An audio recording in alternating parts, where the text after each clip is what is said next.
ইসাদত বজুরে বাজু নিস্ত, ইসাদত বজুরে বাজু নিস্ত, তানা বখশদ খুদায়ে বখশন্দা। আল্লাহ পাকের ওলি বলেন, নেক কাজ করা, সওয়াবের কাজ করা এবং দ্বীনি আলোচনাতে শরীক হওয়া, এটা কোনো ব্যক্তির বাহুবলে সম্ভব নয়, কোনো ব্যক্তির শক্তিতে সম্ভব নয়, কোনো ব্যক্তির ইচ্ছায় সম্ভব নয়, যতক্ষণ পর্যন্ত মালিকের পক্ষ থেকে অনুমতি না আসে।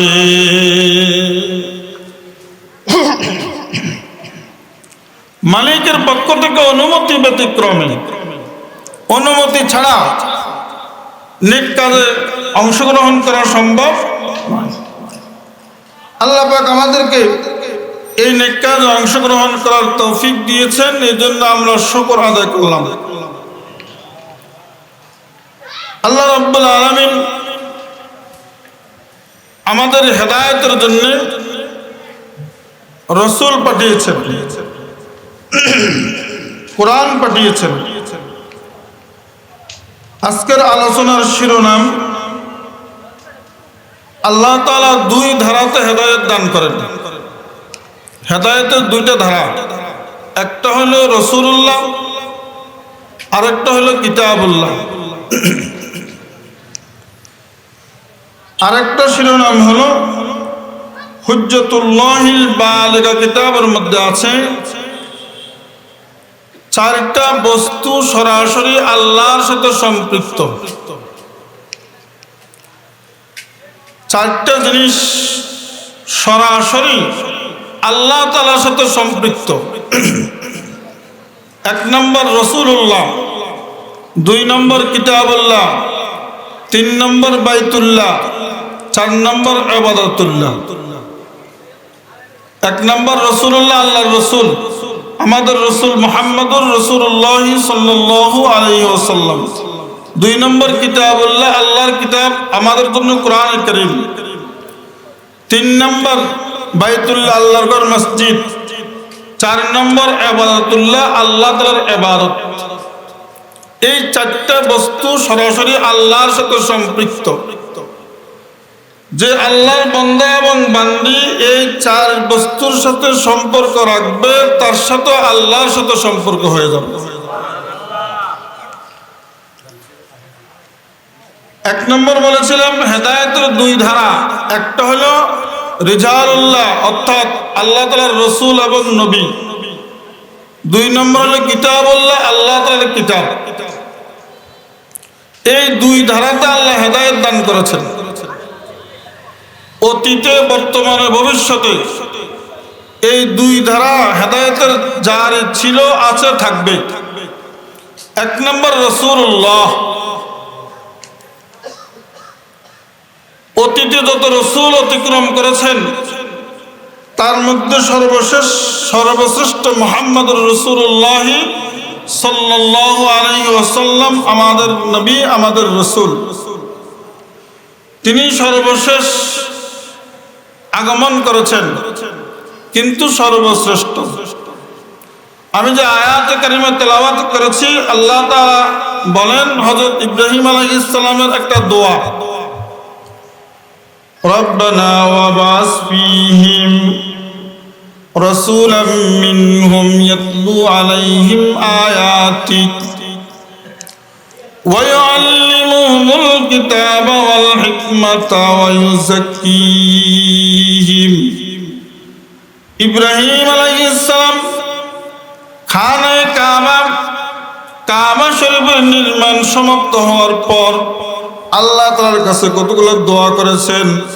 তার মধ্যে একটা দোয়া হলো, বলেন রব্বানা, হে আমাদের পালনকর্তা, ওয়াবাস ফীহিম রাসূলাম মিনহুম, আপনি তাদের মধ্য থেকে তাদের কাছে একটা রাসূল প্রেরণ করেন।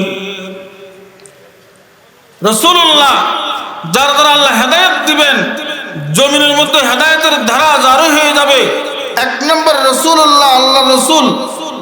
আল্লাহ খলিল ইব্রাহিম আলাইহিস সালাম বলেন, হে আল্লাহ, হে আমার রব, আপনি তাদের মধ্য থেকে তাদের কাছে একজন রসুল প্রেরণ করেন।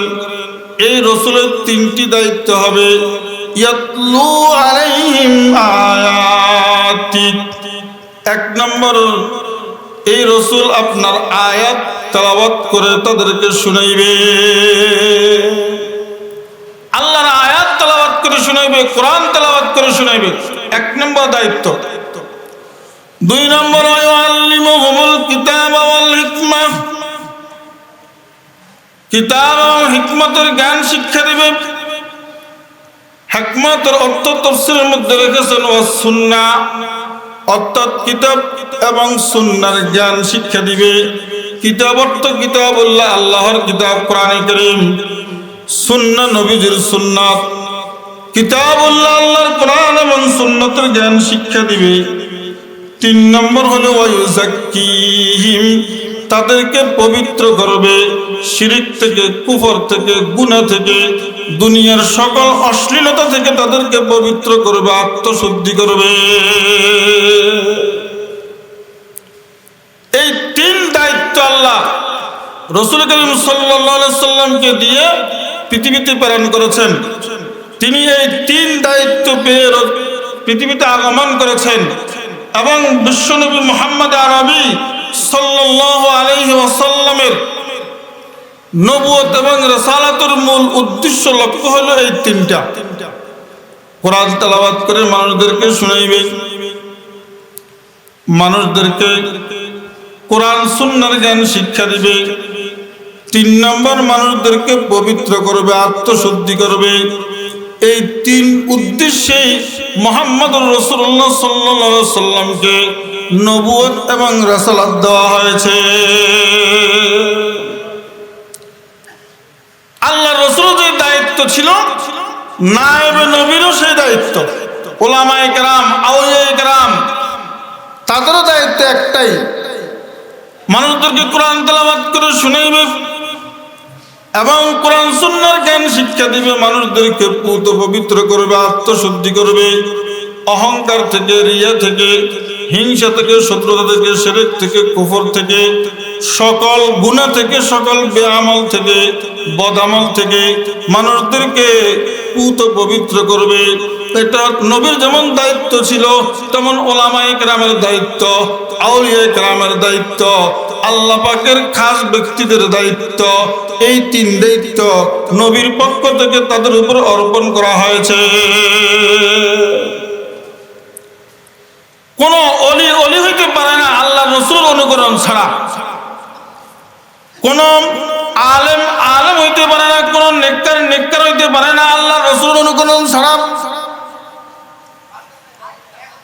আল্লাহ রাসূলকে অনুকরণ করলে অলি হয়, আল্লাহ রাসূলকে অনুকরণ করলে নেককার হয়, ধার্মিক হয়, দুনিয়া এবং আখিরাতের মধ্যে সফল হয় একমাত্র রাসূল করিম সাল্লাল্লাহু আলাইহি ওয়াসাল্লামকে অনুকরণ করার মাধ্যমে। রাসূলের খেলাফ চলে, নিজেকে অলি দাবি করলে এটা অলি নয়, এটাকে বলে শয়তান। খেলাফে পয়গম্বর কাছে রাগুজিত, খেলাফে পয়গম্বর কাছে রাগুজিত কে হারগিজ বমঞ্জিল নাকা হাদরসির। শেখ সাদি রহমতুল্লাহ আলাইহি বলেন, পয়গম্বরের খেলাফ, পয়গম্বরের বিপরীত কেউ যদি পথ চলে, সে কোনোদিন মঞ্জিল মকসুদে উদ্দেশ্যে পৌঁছতে পারবে না। সব নবীজির মাধ্যমে, নবীজির অনুকরণে চলবে। নবীজি টুপি পরিধান করেছেন, নবীজি যেইভাবে শেকেল, সুরত, সিরত সবগুলোকে অনুকরণ করতে হবে। হামসুরত ও হামসিরতে মুস্তাফা, হামসুরত ও হামসিরতে মুস্তাফা দর তমামি হালেহু কুন ইত্তিবা, দর তমামি হালেহু কুন ইত্তিবা, ইত্তিবায়ে সুন্নতে খায়রুল বাশার গির লাজম তাবিআবি আই ফিসার। আল্লাহ তাআলা ওলি বলেন, আল্লাহর নবীর বাহ্যিক এবং আভ্যন্তরীণ সবগুলোকে অনুকরণ করতে হবে। যদি নিজেকে মুসলমান দাবি করতে হয়, নিজেকে আল্লাহ পাকের সৎ বান্দা সালেহিনদের মধ্যে গণ্য করতে হয়, তাহলে রাসূল করিম সাল্লাল্লাহু আলাইহি সাল্লামকে ইঞ্চি একবারে যারা যারা অনুকরণ করা দরকার। রাসূল আকরাম সাল্লাল্লাহু আলাইহি ওয়াসাল্লামের অনুকরণ ছাড়া কোন ব্যক্তি সফল হওয়া অসম্ভব। আসলে তাকওয়া ফাইরবি সুন্নাতাস দূর মানদান আদহামাগু বেদাতাস কিস্তিয়ানু হাসতে সুন্নত বিলেকি আমানা সাইলা বেমিদা আন্দরি। আসল ফরহেজগারি হইল নবীজির অনুকরণ করা, নবীজিকে অনুসরণ করা। নবীজিকে অনুসরণ করলে আল্লাহ তার মহব্বত পাওয়া সম্ভব। আল্লাহ তাআলাকে আল্লাহ তাআলার মহব্বত পাওয়া সম্ভব নবীজির অনুকরণের মাধ্যমে। আল্লাহ নবীর বিধান মানলে, রাসূলের বিধান যখন পালন করা হবে, আল্লাহ পাকের আপন হয়ে যাবে। আল্লাহ পাকের আপন হয়ে যাবে। সব কিছুতে রাসূলের গোলামি করা, শরীয়ত, তরিকত, মারিফত, হাকিকত যাই বলেন, সবগুলোর মূল হইল আল্লাহর রাসূলের অনুকরণ।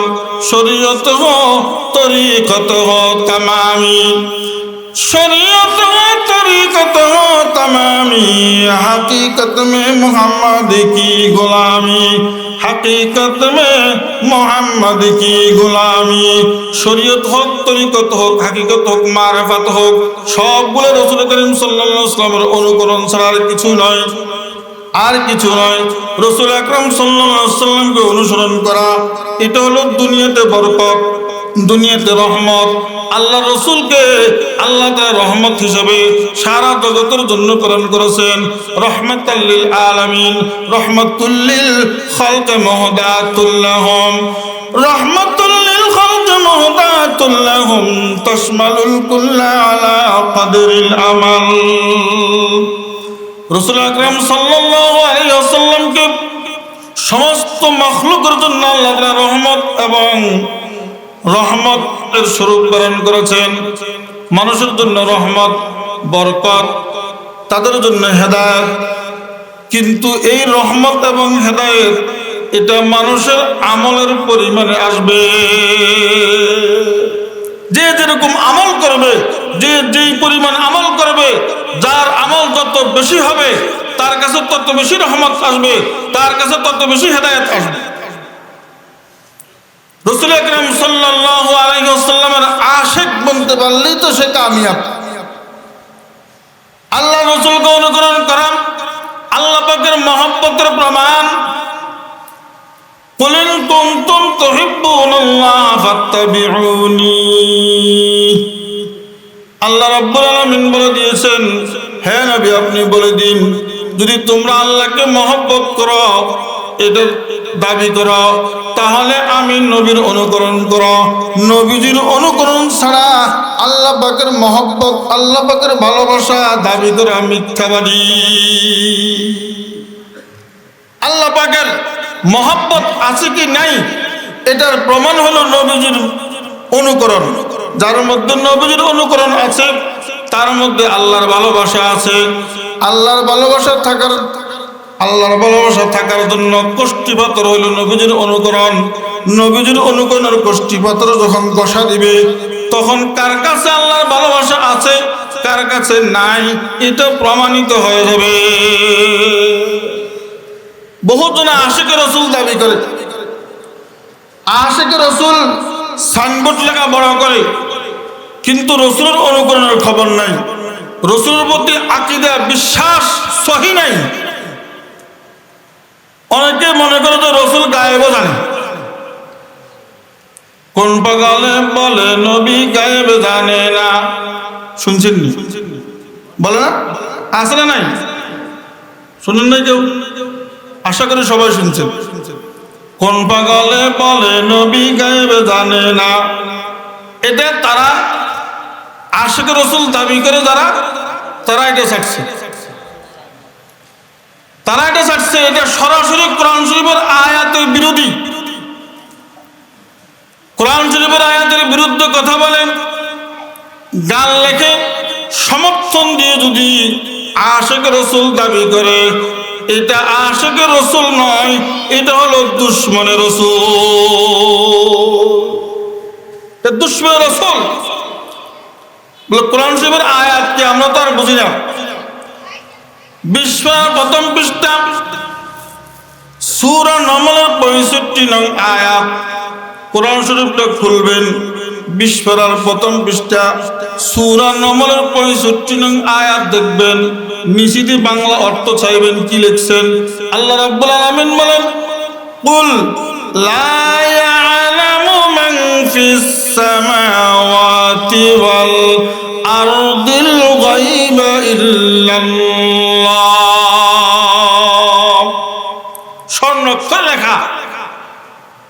আল্লাহ রাব্বুল আলামিন স্বর্ণাক্ষরে লিখে দিয়েছেন, কুল, হে নবী আপনি বলে দিন। আল্লাহ নবীকে বলছেন বলে দেওয়ার জন্য, মানুষকে জানিয়ে দেওয়ার জন্য। আপনি জানিয়ে দিন, মানুষদেরকে শুনিয়ে দিন, মানুষদেরকে প্রচার করে দিন। লা ইয়ালামু, জানে না, মান ফিস সামাওয়াতি ওয়াল আরদ, সপ্ত আকাশ সপ্ত জমিনে যারা আছে তারা কেউ জানে না। কি জানে না?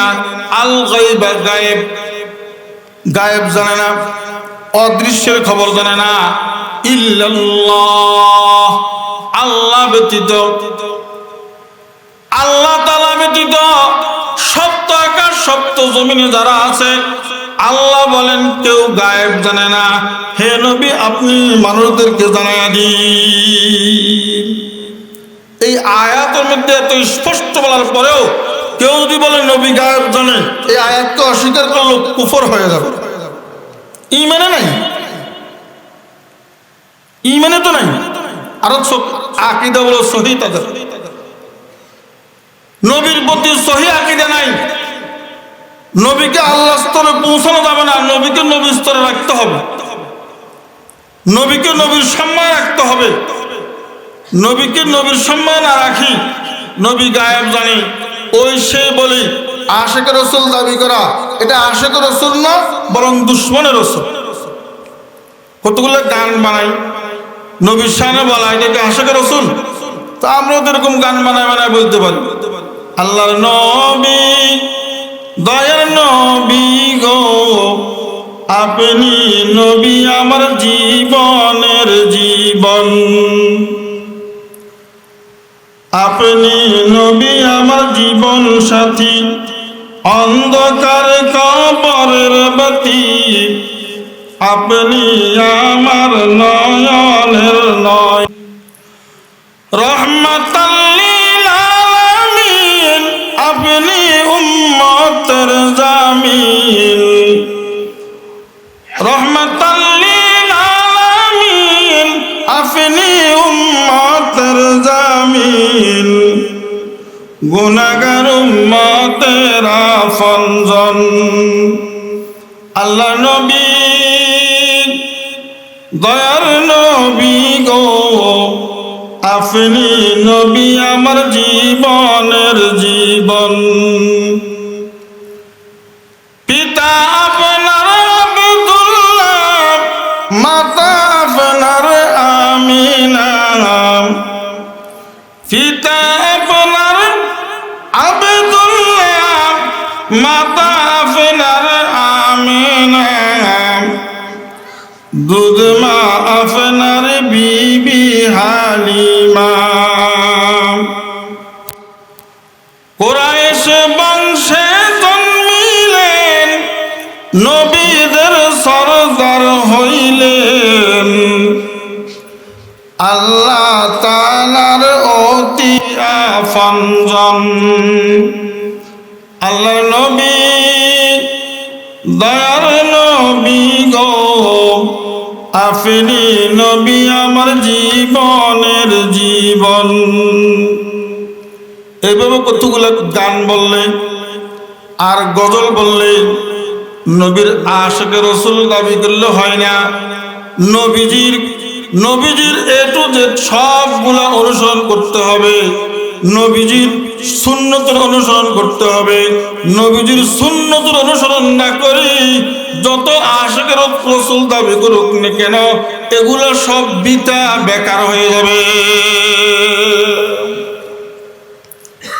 ইমাম মালিক রহমাতুল্লাহি আলাইহি, ইমাম দারুল হিজরত যাকে বলা হয়, তিনি বলেন ইন্নাস সুন্নাতা মিসলু সাফিনাতি নূহিন মান রাকিবাহা নাজা ওয়া মান তাখাল্লাফা আনহা গরাকা।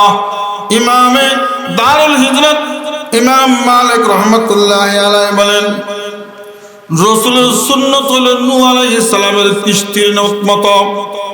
সারা বিশ্বব্যাপী বন্যা হয়েছে, তুফান হয়েছে, সব ধ্বংস হয়ে গেছে, শুধু কিস্তির মধ্যে যারা ছিল তারা বেঁচে আছে, আর পৃথিবীর সবগুলো ধ্বংস হয়ে গেছে। এই নূহ আলাইহিস সালামের কিস্তির মধ্যে যারা নিরাপদে ছিল, শান্তিতে ছিল, বেঁচে ছিল, তারা ব্যতীত তো দুনিয়ার মধ্যে আর কোনো প্রাণী ছিল না। এই জন্য ইমাম মালিক রহমাতুল্লাহ আলাইহি বলেন, কিস্তিয়ানো হাসতে সুন্নত বিল একি, কিস্তিয়ানো হাসতে সুন্নত বিল একি, আমানা সাইলাম মিদা আন্দরি। এই নবীজির সুন্নাত নূহ আলাইহিস সালামের কিস্তির মতো। ওই যুগে যারা কিস্তির মধ্যে আরোহণ করেছে তারা নিরাপদে থেকেছে। এই যুগে ফিতনা ফাসাদের যুগে তারা নবীজির সুন্নতের উপর আরোহণ করবে, নবীজির সুন্নতের কিস্তির উপর আরোহণ করবে, তারা সকল বলা মুসিবত থেকে, দুনিয়া আখিরাতের সকল প্রকার বিপদ আপদ থেকে তারা নিরাপদে থাকবে। নবীজির সুন্নত হলো শান্তি আর শান্তি। রাসূল আকরাম সাল্লাল্লাহু আলাইহি ওয়াসাল্লাম সর্বশ্রেষ্ঠ নবী, সর্বশ্রেষ্ঠ রাসূল আল্লাহ তাআলা আমাদেরকে দিয়েছেন। এই নবীকে অনুকরণ করা যদি না হয় আমাদের কপাল ভালো না, কপাল মন্দ। রাসূল আকরাম সাল্লাল্লাহু আলাইহি ওয়াসাল্লাম কুরাইশ বংশের, সারা পৃথিবীর দামি বংশ, শ্রেষ্ঠ বংশ। জিবরাইল আলাইহিস সালাম বলেছেন, আমি পুরো পৃথিবী ঘুরে ঘুরে ঘুরে ঘুরে দেখলাম, কুরাইশ বংশ সে উত্তম আমি কোনো বংশ পাইলাম না। কুরাইশ বংশ পৃথিবীর শ্রেষ্ঠ বংশ। এই বংশের মধ্যে আল্লাহ তাআলা শ্রেষ্ঠ নবীকে পাঠিয়েছেন। তার মধ্যে হুজুর আকরাম সাল্লাল্লাহু আলাইহি সাল্লামের বংশের মধ্যে একজন নবী আছে ইব্রাহিম আলাইহিস সালাম। বংশ তালিকাতে আমি অনেক সময় বলি, আমার বিভিন্ন বয়ানের মধ্যে আছে, ইউটিউবে পাওয়া যাবে। আমি শুধু এখন একটা কথা বলবো, ইব্রাহিম আলাইহিস সালাম নবীজির বংশ তালিকার মধ্যে আছে, কিন্তু ইব্রাহিম আলাইহিস সালামের পরে ওনার ছেলে ইসমাইলের নাম আছে। বংশের মধ্যে ইসমাইলের নাম আছে। ইব্রাহিম আলাইহিস সালামের আরেকটা ছেলে আছে ইসহাক, ইসহাকের নাম নাই। ইব্রাহিম আলাইহিস সালামের বড় ছেলে ইসমাইলের নাম, অর্থাৎ আমাদের নবী ইসমাইল বংশ, ইসহাক বংশ নয়। ইব্রাহিম আলাইহিস সালামের দ্বিতীয় ছেলের নাম ইসহাক, ইসহাকের ছেলের নাম হলো ইয়াকুব, ইয়াকুবের ছেলের নাম হলো ইউসুফ। সব নবী আল্লাহ রাসূল বলেন, কারীম আল কারীম ইবনুল কারীম ইবনুল কারীম ইবনুল কারীম ইউসুফ ইবনু ইয়াকুব ইবনে ইসহাক ইবনে ইব্রাহিম। দরাসলামস করমরুস মে কদিমাস, দরাসলামস করমরুস মে কদিমাস, কারীম ইবনুল কারীম ইবনুল কারীমাস। ইউসুফ আলাইহিস সালামের পিতা ইয়াকুব আলাইহিস সালাম, ইয়াকুব আলাইহিস সালামের পিতা ইসহাক আলাইহিস সালাম, ইসহাক আলাইহিস সালামের পিতা ইব্রাহিম আলাইহিস সালাম। সবাই নবী, সিরিয়ালগতভাবে সবাই নবী। আল্লাহ তাআলা কি সিরিয়াল দিয়েছেন? তো ইব্রাহিম আলাইহিস সালামের দ্বিতীয় ছেলে ইসহাক, ইসহাকের ছেলে ইয়াকুব, ইয়াকুবের আরেক নাম আছে ইসরাইল, ইয়াকুবের অপর নাম আছে ইসরাইল। এই জন্য ইয়াকুব বংশধর যারা তাদেরকে বলা হয় বনি ইসরাইল। বনি ইসরাইলের নামে সূরা আছে কোরআন শরীফের মধ্যে। বনি ইসরাইলকে সম্বোধন করে আল্লাহ তাআলা অনেক কথা বলেছেন, ইয়া বনি ইসরাইল। এই বনি ইসরাইল হলো ইয়াকুব আলাইহিস সালামের বংশধর। বনি ইসরাইলের মধ্যে আল্লাহ অসংখ্য নবী দান করেছেন, এটা ইসহাক বংশের মধ্যে। কিন্তু ইব্রাহিম আলাইহিস সালামের যে প্রথম ছেলে ইসমাঈল আলাইহিস সালাম, ইসমাঈল বংশে কোনো নবী নাই, শুধুমাত্র একজন নবী, বিশ্ব নবী, সর্বশেষ সর্বশ্রেষ্ঠ নবী মুহাম্মদুর রাসূলুল্লাহ সাল্লাল্লাহু আলাইহি ওয়াসাল্লাম। উনি একজন নবী ইসমাঈল বংশে, আর কোনো নবী নেই। ইসহাক বংশে অনেক নবী, আর ইসমাঈল বংশে মাত্র একজন নবী। কারণ কি?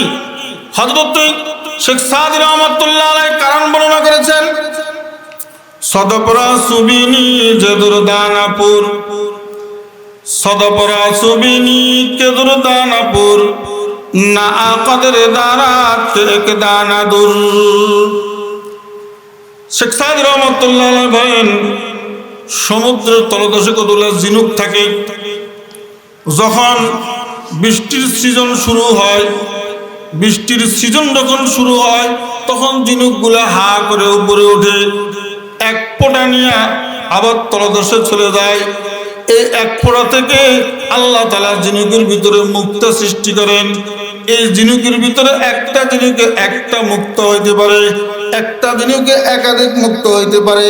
যখন একটা ঝিনুকের ভিতরে একটা মুক্ত হবে, এই মুক্তটা বড় হবে, এটার দাম অনেক বেশি। আর একটা ঝিনুকের ভিতরে যদি অনেক মুক্ত থাকে, একাধিক মুক্ত থাকে, এগুলো ছোট ছোট হবে, এগুলোর দাম কম। এগুলো সব বিক্রি করলেও ওই বড় একটার মূল্য হবে না। তো আদুর মাকনুন এক দানাই, কহে আমাদের নবী, বিশ্ব নবী মুহাম্মদ আরবি সাল্লাল্লাহু আলাইহি ওয়াসাল্লাম, আপনি হলেন ওই এক ঝিনুকে এক মুক্তা। ইসমাঈল বংশের মধ্যে একমাত্র একজন নবী, আপনি এক ঝিনুকে এক মুক্তা। আপনার দাম এত বেশি, এত বেশি, বনি ইসরাইলের সমস্ত নবীকে এক পাল্লা দেওয়া হোক, আপনাকে অপর পাল্লা দেওয়া হইলে আপনার পাল্লা ভারী হয়ে যাবে। এমন নবীকে আমরা পেয়েও যদি অনুকরণ না করতে পারি, আমাদের নসিব খারাপ, আমাদের কপাল খারাপ। এই নবীর উম্মত হওয়ার জন্য অন্যান্য নবীরা পর্যন্ত আল্লাহর কাছে আবেদন করেছেন। ঈসা আলাইহিস সালামের আবেদন আল্লাহ কবুল করেছেন। ঈসা আলাইহিস সালাম পৃথিবীর মধ্যে আসবেন নবী হিসেবে নয়, এই নবীর উম্মত হিসেবে। এই জন্য নবীকে অনুকরণ করা, নবী হইল হেদায়েতের মাধ্যম, হেদায়েতের ধারা। এক নম্বর হেদায়েতের ধারা হলো নবীজি, দুই নম্বর হেদায়েতের ধারা হলো কিতাবুল্লাহ, আল্লাহ তাআলার কিতাব কোরআনে কারীম। হেদায়েতের ধারা কোরআনে কারীম হাতে তুলে দেন, মানুষ হেদায়েত প্রাপ্ত হয়ে যাবে। মানুষ মদ ছেড়ে দিবে, মানুষ জুয়া ছেড়ে দিবে, গাঁজা খাওয়া ছেড়ে দিবে, কোরআনের আয়াত পড়বে, ব্যাখ্যা পড়বে, অনুবাদ পড়বে, মানুষের ভিতরে আল্লাহ হেদায়েতের প্রতি জ্বালিয়ে দেবে। হুদাল লিল মুত্তাকিন, আল্লাহ বলছেন এটা পরহেজগারদের জন্য হেদায়েত। হুদাল লিন নাস, মানুষের জন্য হেদায়েত। এই কোরআন হেদায়েত, এটা একটা হেদায়েতের দ্বারা। এই কোরআনে কারীম আল্লাহ তাআলার পক্ষ থেকে এসেছে। আল্লাহ যেমন বড়, আল্লাহ যেমন মর্যাদা সম্পূর্ণ, আল্লাহ তাআলার কালাম তেমন মর্যাদা সম্পূর্ণ। ক্বাল রাসূলুল্লাহ সাল্লাল্লাহু আলাইহি ওয়াসাল্লাম, ফজলু কালামিল্লাহি তাআলা আলা সাইরিল কালামি কাফজলিল্লাহি আলা খালকি। আল্লাহর নবী, বিশ্ব নবী মুহাম্মদ আরবি সাল্লাল্লাহু আলাইহি ওয়াসাল্লাম বলেন, আল্লাহ তাআলার মর্যাদা যেমন কুল মাখলুকাতের উপর, সমস্ত মাখলুকের উপরে আল্লাহ যেমন মর্যাদা সম্পন্ন, সমস্ত কালাম, সমস্ত কথার উপরে আল্লাহর কথা তেমন মর্যাদা সম্পন্ন। সমস্ত কিতাবের উপর আল্লাহর কিতাব তেমন মর্যাদা সম্পন্ন। কিতাবুল্লাহ সাইয়্যিদুল কুতুব, আসমানে জমিনে যত কিতাব আছে সমস্ত কিতাবের শ্রেষ্ঠ কিতাব কিতাবুল্লাহ কোরআনে কারীম আল্লাহ তাআলা আমাদেরকে দান করেছেন। সাইয়্যিদুল কুতুব, আসমানি কিতাব 104 খানার মধ্যে সবচেয়ে বেশি প্রধান শ্রেষ্ঠ হলো কোরআনে কারীম। এই কোরআনে কারিমুল হেদায়েতের দ্বারা তেলাওয়াত করলে হেদায়েত প্রাপ্ত হয়ে যাবে, কোরআন মতে আমল করলে হেদায়েত প্রাপ্ত হয়ে যাবে, কোরআন মতে জীবন যাপন করলে হেদায়েত প্রাপ্ত হয়ে যাবে, কোরআন মতো রাষ্ট্র চালাইলে রাষ্ট্রের মধ্যে শান্তি আসবে, রাষ্ট্রের মধ্যে অশান্তি দূর হয়ে যাবে, রাষ্ট্রের মধ্যে সবগুলা দুর্নীতি দূর হয়ে যাবে, রাষ্ট্রের মধ্যে সমস্ত অপরাধ দূর হয়ে যাবে। কোরআনে কারিমের আলো যখন জ্বালায়া দিবে সমস্ত অন্ধকারের পাপ সব দূর হয়ে যাবে। এই কোরআনে কারিম এটা শান্তির বাণী, হেদায়েতের বাণী। বাংলার ঘরে ঘরে আনন্দ সুখ আসবে আবার ফিরে থাকবে না দুঃখ। বাংলার ঘরে ঘরে আনন্দ সুখ আসবে আবার ফিরে থাকবে না দুঃখ। কোরআন বুকে যদি হও আগোয়ান, কোরআন বুকে যদি হও আগোয়ান, কোরআনকে যদি করো সংবিধান। বাংলার ঘরে ঘরে আসবে আবার দুঃখের তমাস কেটে সুখের জোয়ার। বাংলার ঘরে ঘরে আসবে আবার দুঃখের তমাস কেটে সুখের জোয়ার। যদি কোরআনকে মেনে নাও জীবন বিধান, কোরআনকে যদি করো সংবিধান। বাংলার ঘরে ঘরে আনন্দ সুখ আসবে আবার ফিরে থাকবে না দুঃখ। বাংলার ঘরে ঘরে আনন্দ সুখ আসবে আবার ফিরে থাকবে না দুঃখ। কোরআন বুকে যদি হও আগোয়ান, কোরআন বুকে যদি হও আগোয়ান, কোরআনকে যদি করো সংবিধান। আসবে আবার পীরের রাশেদার রাজ, জাহেলি দিনের শেষে নতুন সমাজ। আসবে আবার পীরের রাশেদার রাজ, জাহেলি দিনের শেষে নতুন সমাজ। তবে কোরআন থেকে পাবে সব সমাধান, কোরআনকে যদি করো সংবিধান। ঠিক না ঠিক? এই কোরআনের সংবিধান দিয়া বিশ্ব নবী মুহাম্মদ নবী সাল্লাল্লাহু আলাইহি ওয়াসাল্লাম আইয়ামে জাহিলিয়াতের মতো এরকম যুগটাকে সোনালী যুগে পরিণত করে দিয়েছেন। এমন একটা রাষ্ট্র, এমন সমাজ গঠন করেছেন যেই রাষ্ট্রের মধ্যে, যেই সমাজের মধ্যে চুরি নাই, দুর্নীতি নাই, ডাকাতি নাই, জানা নাই, ইফতিজিং নাই, সুদ ঘুষ কোনো অপরাধ নাই, অপরাধ মুক্ত সমাজ, অপরাধ মুক্ত রাষ্ট্র প্রতিষ্ঠা করেছেন এই কোরআনের সংবিধান দিয়ে। আজকেও যদি রাষ্ট্রকে অপরাধ মুক্ত করতে হয়, সমাজকে অপরাধ মুক্ত করতে হয়, আর কোনো পথ নাই, একটাই পথ কোরআনের সংবিধান। কোরআনের সংবিধান ছাড়া, মানব রচিত সংবিধান দ্বারা কোনো দিন রাষ্ট্রের মধ্যে শান্তি আনা, রাষ্ট্র থেকে অপরাধ দূর করা অসম্ভব। এই জন্য কোরআনে কারীমের অনুসরণ করা, কোরআনকে নিজের ব্যক্তিগত জীবনে, নিজের পারিবারিক জীবনে, সামাজিক জীবনে, রাষ্ট্রীয় জীবনে, আন্তর্জাতিক জীবনে কোরআনকে সেটিং করা, কোরআনকে সেট করা, কোরআন মতো সবকিছু করা। তাহলে শান্তি আর শান্তি। আমরা সবাই শান্তি খোঁজ করি, শান্তি চাই। কৃষকও শান্তি চাই, শ্রমিকও শান্তি চাই, ধনীও শান্তি চায়, গরিবও শান্তি চায়, নারীও শান্তি চায়, পুরুষও শান্তি চায়, শিক্ষিত শান্তি চায়, অশিক্ষিত শান্তি চায়। কিন্তু শান্তির পথ বাদ দিয়া অশান্তির পথে আগমন করলো আর শান্তির আশা করলো, জীবনও শান্তি পাওয়া যাবে না, জীবনও শান্তি পাওয়া যাবে না। শেখ সাদির রহমতুল্লাহ ভাই, ওই আরবি জায়গা, আরবের দিকে যাওয়াদের, তুর্কস্তানের দিকে জীবনও তো আরব দেখবে না। যাইতেছে বজরার দিকে, যাবে বজরা, নিয়ত করছে, কিন্তু হাঁটতেছে ওদিকে, বজরা পাবে? যেদিকে বজরা সেদিকে না যাইতে হবে, শান্তি যেদিকে ওদিকে যাইতে হবে। শান্তির বাণী হইল কোরআন, কোরআন মতো জীবন যাপন করতে হবে। নিজে কোরআন না শিখলে কোরআন শিখা, কোরআনের তেলাওয়াত শিখা, নিজের সন্তানকে শিখানো, নিজের আওলাদদেরকে শিখানো, নিজের নাতি নাতনি এদেরকে কোরআন শিখা, কোরআন মতো জীবন যাপন করা, এটা হলো শান্তি। আর শান্তি, নিজের মধ্যে শান্তি, ফ্যামিলিতে শান্তি, সমাজে শান্তি, রাষ্ট্রে শান্তি, সারা বিশ্বে শান্তি। কোরআনে কারীম শ্রেষ্ঠ কিতাব। আল্লাহ রাব্বুল আলামিন শ্রেষ্ঠ ভাষায় কোরআনে কারীম নাযিল করেছেন, আরবি ভাষায় নাযিল করেছেন। শ্রেষ্ঠ জায়গা মক্কা মদিনায় নাযিল করেছেন। শ্রেষ্ঠ গ্রহ হেরার গ্রহে কোরআন নাযিল করেছেন। শ্রেষ্ঠ মাস রমজান মাসে নাযিল করেছেন। শ্রেষ্ঠ রাত শবে কদরে নাযিল করেছেন। শ্রেষ্ঠ ফেরেশতা জিবরাইল আলাইহিস সালামের মাধ্যমে নাযিল করেছেন। শ্রেষ্ঠ নবী মুহাম্মদুর রাসূলুল্লাহ সাল্লাল্লাহু আলাইহি ওয়াসাল্লামের উপরে আল্লাহ তাআলা এই কোরআনে কারীম নাযিল করেছে। কোরআনে কারীম যেমন শ্রেষ্ঠ, তার সম্পর্ক সব শ্রেষ্ঠের সাথে।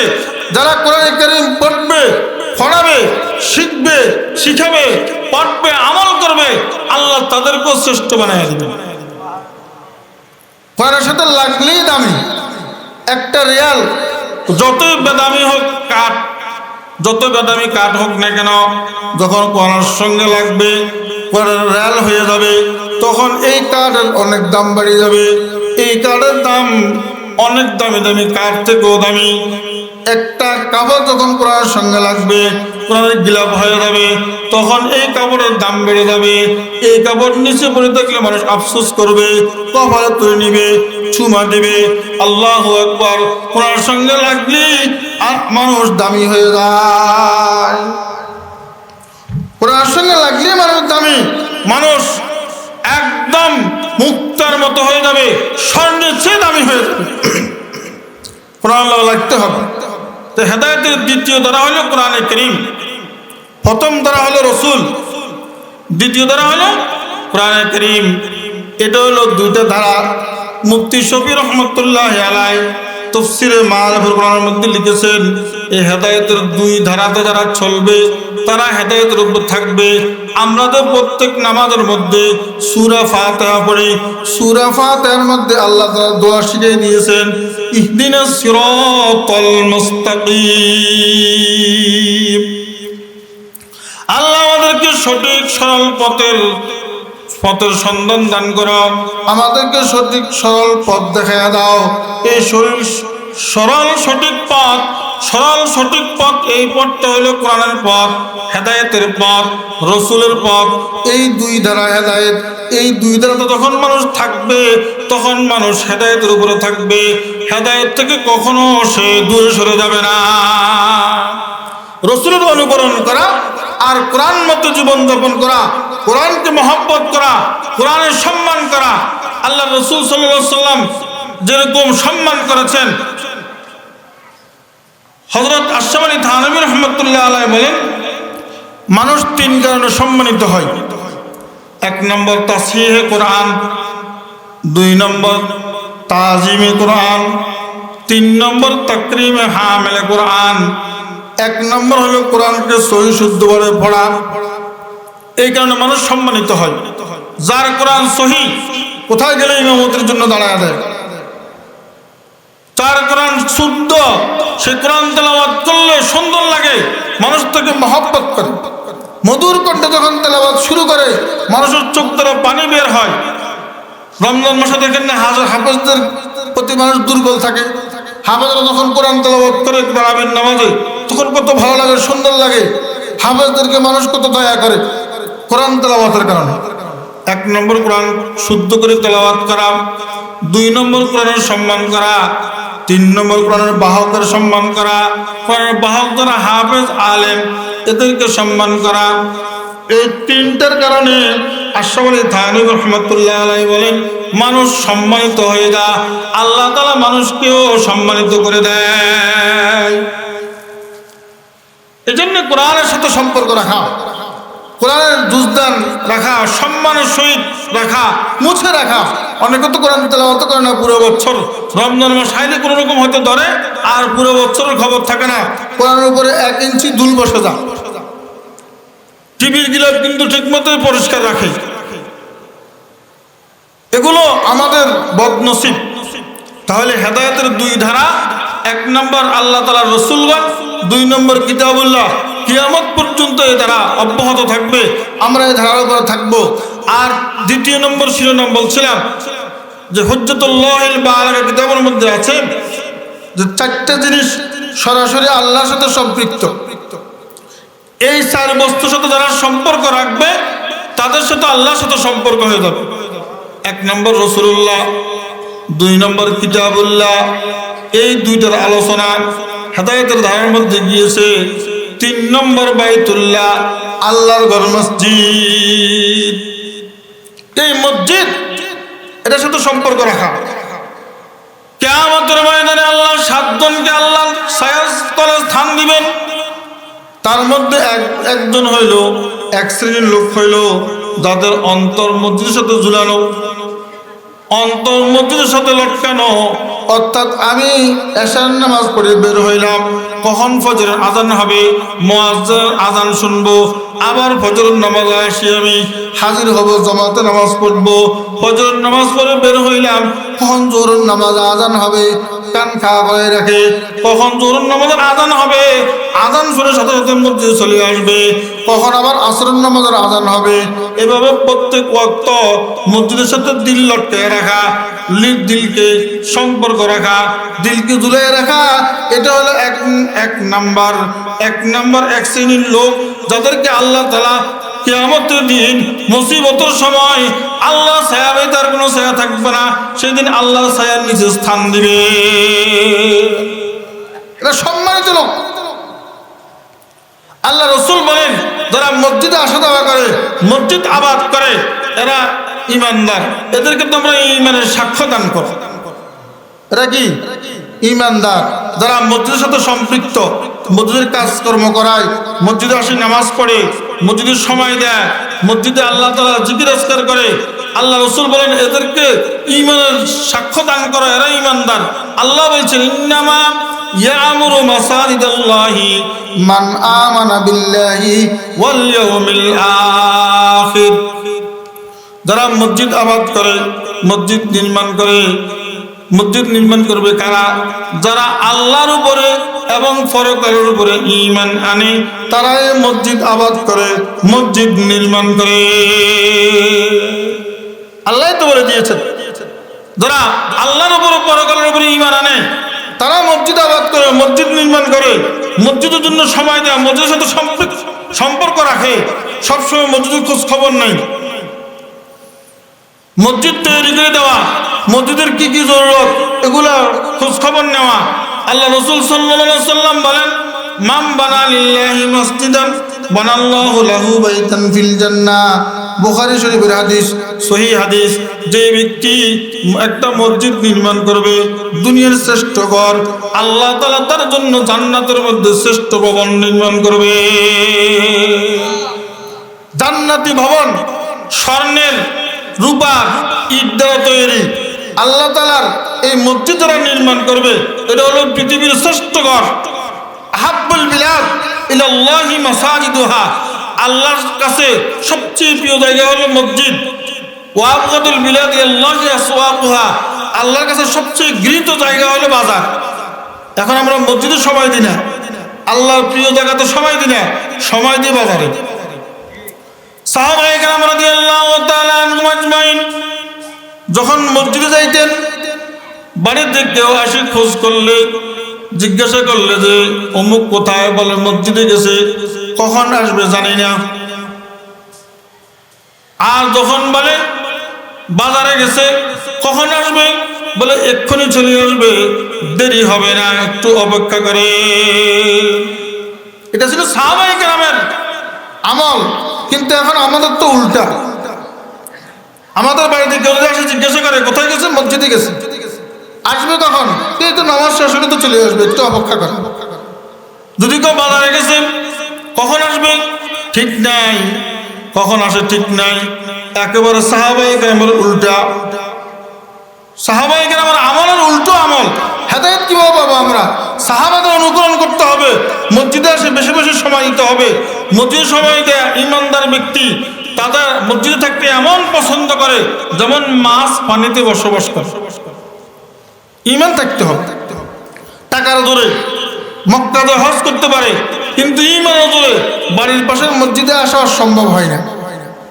ঈমানি বল থাকতে হবে। কিসের বল? ঈমানি বল, ঈমানি শক্তি। ঈমানি শক্তি থাকলে 1 মাইল দূর থেকে আসি মসজিদে ফজরের জামাত ধরে, আর ঈমানি শক্তি নাই মসজিদের পাশের ঘরের লোক আসতে পারে না। জামাতের সহিত নামাজ এটা বিধান।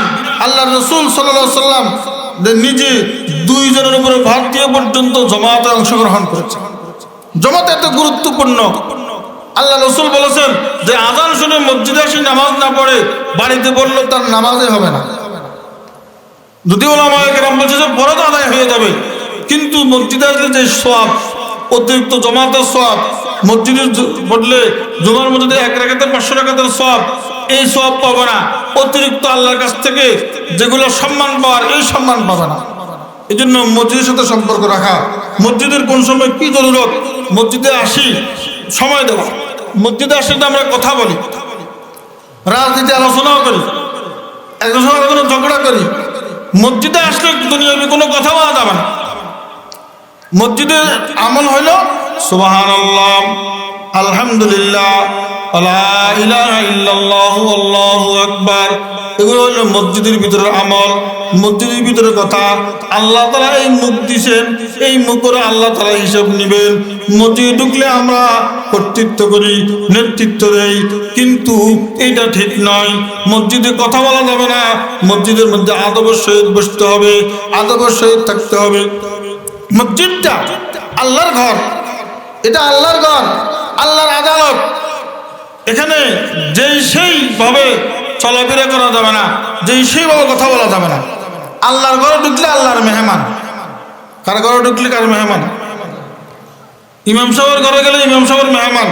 খতিব সাহেব আমার বন্ধু মানুষ, খুব যোগ্য খতিব পেয়েছেন আলহামদুলিল্লাহ, সামনে বলা ঠিক না, এরকম মানসম্মত খতিব পাওয়া মুশকিল। আপনাদের কপাল ভালো, আলহামদুলিল্লাহ বলেন না? আলহামদুলিল্লাহ, অনেক যোগ্য আলেম এবং ফির সাহেব, আল্লাহ তাআলা ওনাকে হায়াত দারাজ করুক, বলেন আমিন।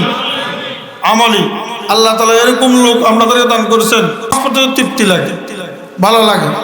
যোগ্য ইমামের পিছনে আল্লাহ তাআলা ওনার হায়াতের মধ্যে দীর্ঘায়ু দান করুক, বলেন আমিন।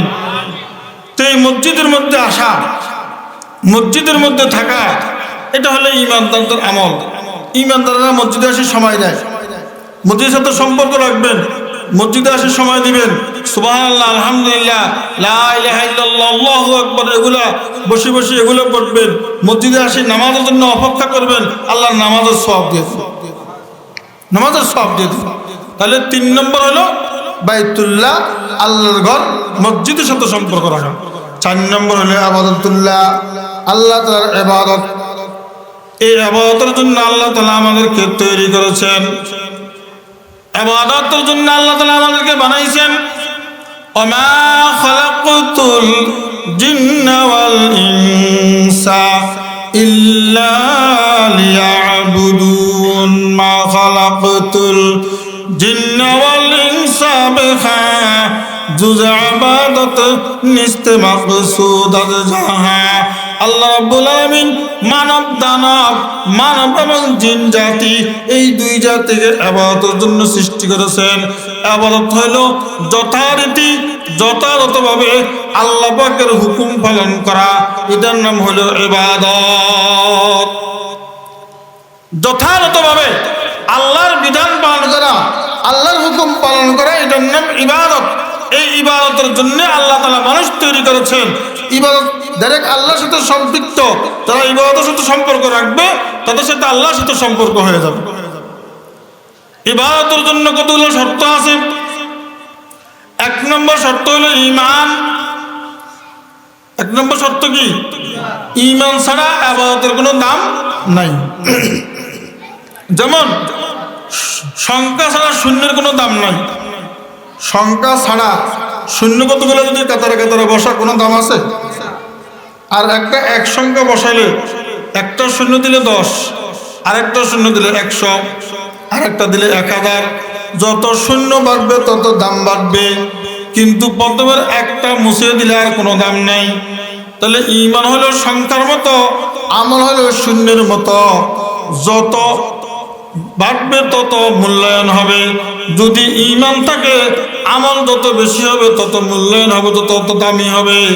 যখন ঈমান থাকবে না আর আমলের কোনো দাম নাই, ইবাদতের কোনো দাম নাই। এক নম্বর শর্ত হলো ইবাদতের জন্য ঈমান।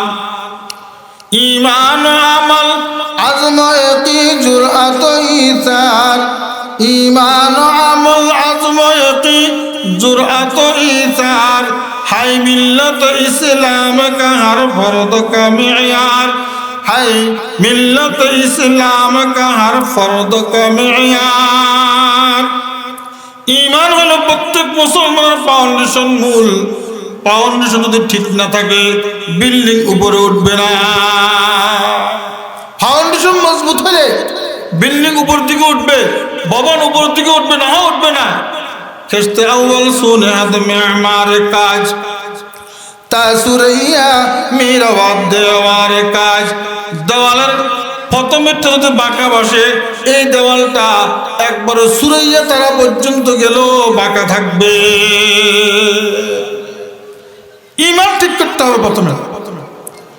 ইবাদতের প্রথম শর্ত হলো ঈমান, ঈমান ঠিক করা।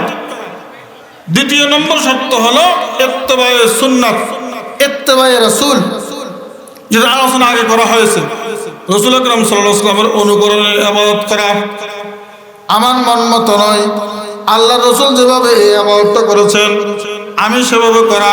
রাসূল কোন নিয়মে করেছেন, কোন পদ্ধতিতে করেছেন, সেই পদ্ধতি অবলম্বন করা ইবাদতের শর্ত।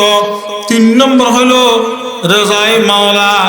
ইবাদত করবে একমাত্র আল্লাহকে রাজি করার জন্য, আল্লাহকে সন্তুষ্ট করার জন্য। দুনিয়ার কোনো গরজ নয়, দুনিয়ার কোনো উদ্দেশ্য নয়, অর্থাৎ নিয়ত ঠিক করা। ইন্নামাল আমালু বিন্নিয়াত।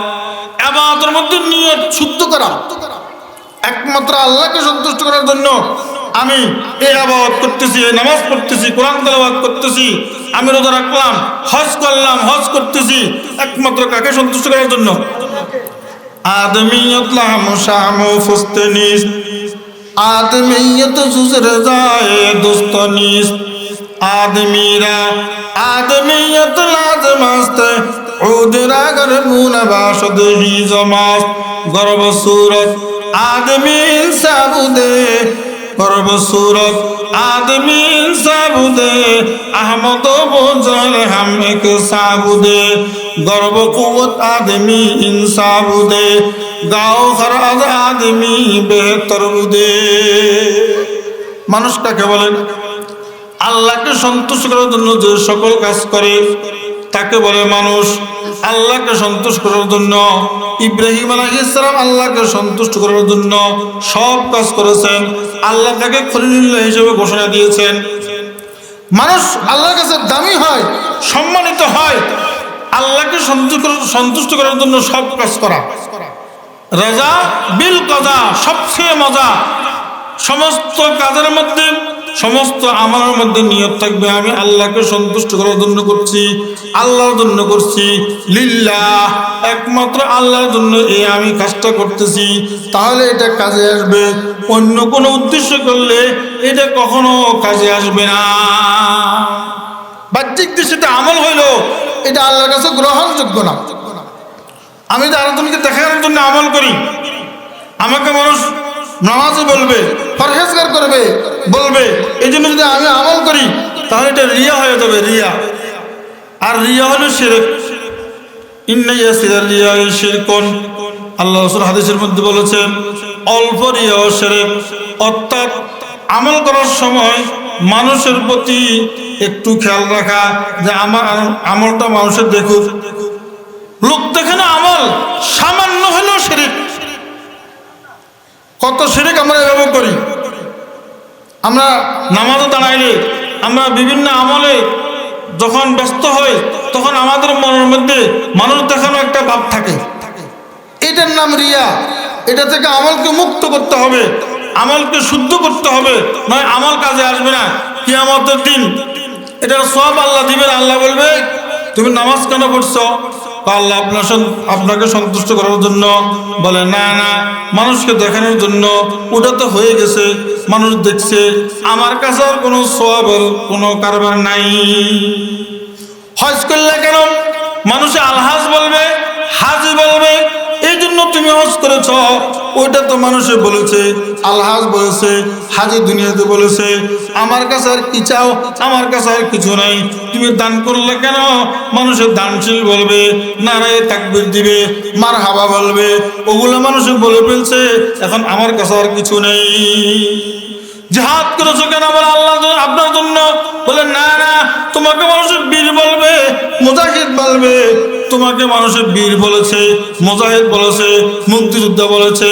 এখন আমার কাছে আর কিছু নেই, সওয়াবের কোনো আশা আমার কাছে নাই। করলেও লাভ হবে না। যদি তুমি আমার জন্য করতা, দুনিয়ার জন্য, দুনিয়ার মানুষের জন্য, মানুষকে দেখানোর জন্য না করি, আমাকে সন্তুষ্ট করার জন্য করলে আজকে পাহাড় পর্বত পরিমাণ সওয়াব নিয়ে আমার পক্ষ থেকে বিদায় হইতাম। এজন্য যে কোনো আবাদত করতে আল্লাহকে সন্তুষ্ট করার জন্য করা। এই 3 শর্তে আবাদত করলে আবাদত কার্যকর হবে। ঈমানের সহিত এবং রাসূলের অনুকরণ, 3 নম্বর আল্লাহকে সন্তুষ্ট করা, নিয়ত সঠিক করা। এইভাবে যদি আল্লাহ পাকের ইবাদত করা হয়, আল্লাহ তাআলা খুশি হইয়া বান্দাকে মাফ করে দেয় এবং তাকে অসংখ্য অগণিত সওয়াব দান করে, দুনিয়া আখিরাতের মধ্যে সফলতা দান করে। তাহলে হেদায়েতের 2 ধারা। একটা হলো রিজালুল্লাহ, আল্লাহ তাআলার ব্যক্তিগণ, রাসূল, নবীগণ। 2 নম্বর কিতাবুল্লাহ, আল্লাহ তাআলার আসমানি কিতাব। আবার 4টা বস্তু, এটা সরাসরি আল্লাহর সাথে সম্পৃক্ত। রাসূলুল্লাহ, কিতাবুল্লাহ, বাইতুল্লাহ, ইবাদতুল্লাহ। আল্লাহর রাসূল, আল্লাহর কিতাব কোরআন, আল্লাহর ঘর মসজিদ, আল্লাহর ইবাদত, এই 4টা বস্তু সরাসরি আল্লাহ তাআলার সাথে সম্পৃক্ত। যে আল্লাহ তাআলার বান্দা এবং বান্দি এই 4 বস্তুর সাথে সম্পর্ক রাখবে, তারও সরাসরি আল্লাহর সাথে সম্পর্ক হয়ে যাবে।